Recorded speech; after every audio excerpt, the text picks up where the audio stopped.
Hello and welcome to this edition of Interview, where we're joined by future strategist and best-selling author John Sanei. John, thank you for joining us today. Now, your job is to, I guess, predict the future a little bit. How do you do that? Well, it's really tough to predict anything in this day and age. There's so many moving parts. I think the easiest way to try and explain it is to show people the cycles that we are in, where we are in the cycle, and what the next phase of the cycle should be, could be, plausible and probable futures that we're moving towards. And I think the real key is to be able to prepare for all eventualities. How do we do that? Well, there's different ways that we can do that. There's new business models that are being developed. One of them is called economies of learning, where we get feedback from the market before we even create anything. So using AI and data, we're able to actually go about preparing for any eventuality because the market is telling us what to prepare before we even do it. I guess one of the challenges with that is the speed and the development of the likes of AI and technology. Can we possibly keep up with it? Well, if we're utilizing them as a partner to do so, absolutely. They really are fantastic ways for us to stay ahead.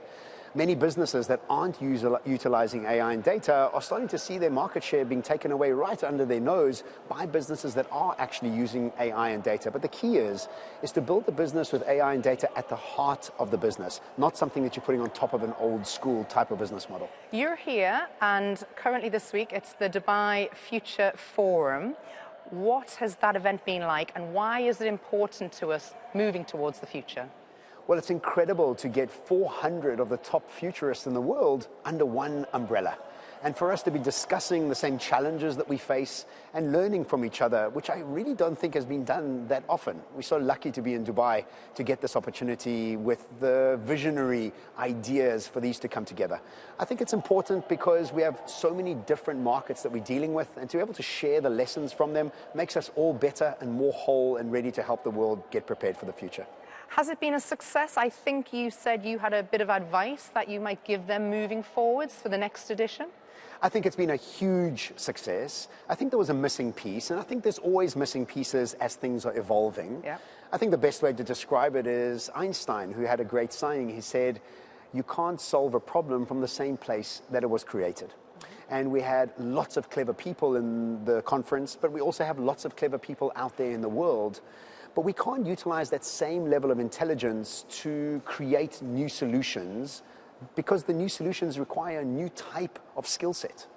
And I think if we really take a broad look at it, in agricultural times, our physicality was the most important thing. Yeah. In industrial times, the steam engine replaced our physicality. So we had to develop a new skill called intelligent IQ or IQ, intelligence quotient. And now that AI is here and data is here, our IQ is being replaced. And we have to develop emotional intelligence. And I think the gap that we didn't see was, how do we upgrade the human software so that we can deal with uncertainty and the unknown with more optimism? And I think most of the world is very fearful of the unknown, and we need to change that because we don't have a choice. The future is more uncertain than ever before, and the way we deal with it becomes by far the most important skill that we could have. Do you think that the recent pandemic has played into that in terms of the psyche of society as a whole globally? Absolutely. It's been almost a portal that has gotten us through into this new world and pushing us towards 2030 much faster than anybody expected us to. But also, very importantly, for us to realize that running on that treadmill of the Industrial Revolution that has been going on for 200 years, it was high time we got off that treadmill. And I don't think any of us knew how to get off it.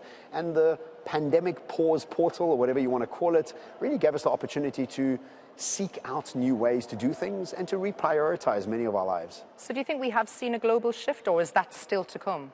Oh, it's absolutely still to come. I think that was the catalyst for us to think about things differently. But I think over the next 8 years or so, with the advent of AI and data, but also the implosion of many of the structures that we once implicitly trusted, we're starting to see brand new ways of engaging with the world, adding value to the world, all the way from politics to blockchain to finance to education to even the collapse of the patriarchy in many ways. We're starting to see so many new powers rise, and it's important to keep a track of these.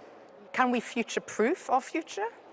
Well, you know, again, the addiction to certainty that the economies of scale business model has created requires this answer to be given, because there is no future proofing in any way. The only thing we can manage is our behavior. Yeah. And if we are creating an adaptable behavior towards the future, then it really doesn't matter what the future brings us. And so there is no certainty anymore. And I think it's really important for us to unhook ourselves from that addiction to certainty, because it's not available. It's not a luxury we have anymore.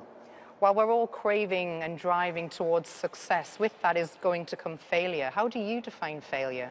Well, I think, again, we need to redefine success, because I think success can't be just defined by having lots of money, status, when you're... I don't think it's so much about defining failure, but much more about defining success. And I think in the world that we are today, with so much technological advancement and so many new ways to make money, we have the highest levels of depression and the highest levels of loneliness and suicide around the world. So I think to redefine success would be much more important than to redefine failure. And if we can look at success as more of an emotional, intelligent process of finding seamlessness in our daily lives, then really everything that comes towards you is an easy process for us to tackle. In your book, Who Do We Become?, there was a question that stood out for me, and that was on what do we place value? Can you answer your own question? Absolutely. I think for me, placing value on peace and harmony and symbiosis becomes so very important. And within that, you find a lot of wealth. And I think the way for us to think about wealth for the future is to spell it W-E-L-L-T-H. And it's a new way for us to think about, because it's not about saying no to profitability and money, but also just to engage with it in a more elegant and more conscientious way. Well, that takes me on to passion economy, which is also something, yes, which I think is very close to, your interests and your research. Tell me, what is the definition of passion economy? Well, before I tell you the definition, let's just remember that the Industrial Revolution required us to fit in. Yeah. And fitting in was the subjects and the degrees that you could get at university to get the corporate jobs that you fitted into. Yeah. This new world that we're moving into, technology is taking place or replacing everything that we used to fit into. And today, fitting out becomes the currency of the future.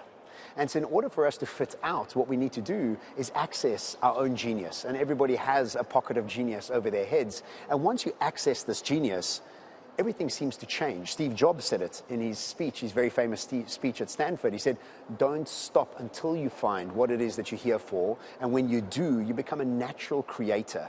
And when you are a natural creator, you have 20 different online channels to share your creativity.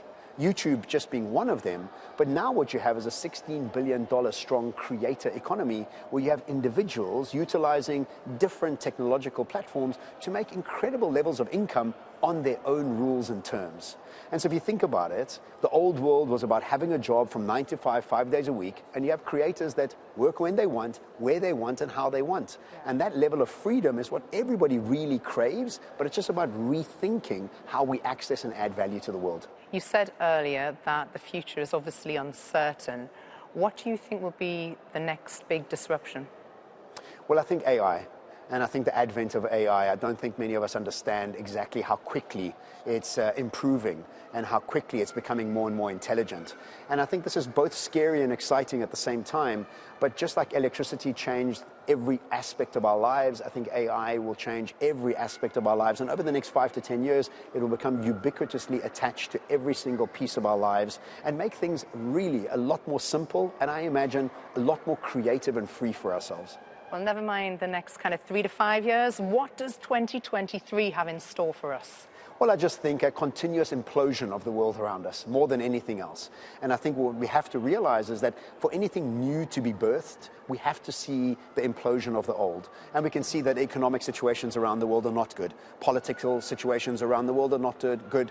Educational systems are not keeping up. And so we still have to see the demise of these. And I always tell my audiences, if you wake up every morning knowing that the world needs to crumble in order for a new one to arrive, you become stronger and more resilient in this process. And my advice always is, we still have a few more years of implosions to go before the new world actually starts to wake up. John Sanei, thank you so much for talking to us on Interview today. It was a pleasure. My absolute pleasure. Thank you.